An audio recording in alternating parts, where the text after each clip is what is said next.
Uşaq pul 18 yaşına qədər verilməlidir. Bunun verilməməsinin heç bir hüquqi əsası yoxdur, iqtisadi əsası yoxdur. Bu cinayətdir. Cəmiyyətin müəyyən bir təbəqəsinə qarşı yönəlmiş cinayət. Necə ki, indi Azərbaycanda tutaq ki, məsələn, qadınlara qarşı bir cinayət olar və yaxud da məsələn, yaşlılara qarşı bir cinayət.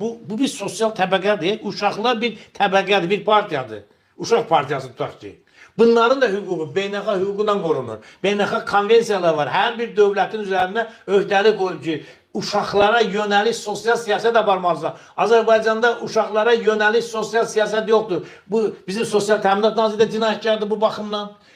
Milli Məclisin bu komissiyaların üzvləri də cinayətkardır, hamısı beynəlxalq özdə cinayət edirlər.